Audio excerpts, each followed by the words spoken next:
White कुर्ता में लागे handsome ये सजन फागुन में। लाल ने पियर, अच्छा लाल ने पियर डाला प्यार के कलर फागुन में, फागुन में। व्हाइट सूट में लगे छी बड़ा क्यूट ये डियर फागुन में, व्हाइट सूट में लगे छी बड़ा क्यूट ये डियर फागुन में। की बात करे छी।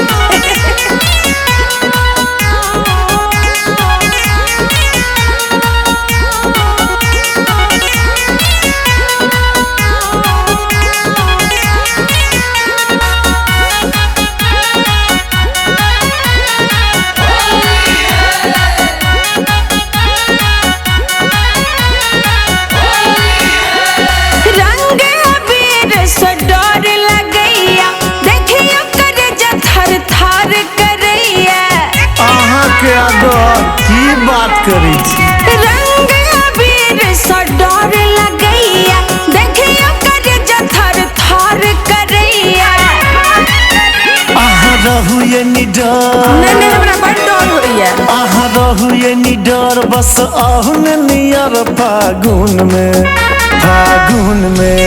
व्हाइट सूट में लगे छी बड़ा क्यूट ये डियर फागुन में, व्हाइट कुर्ता में लगे हैंडसम ये सजन फागुन में।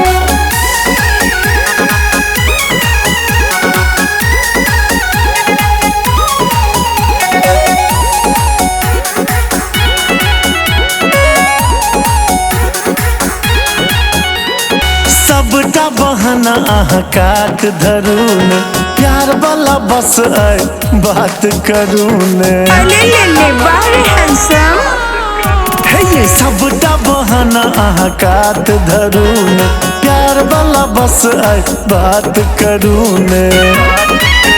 हम हो छोरब ने बेरंग, हम तैयार छिए।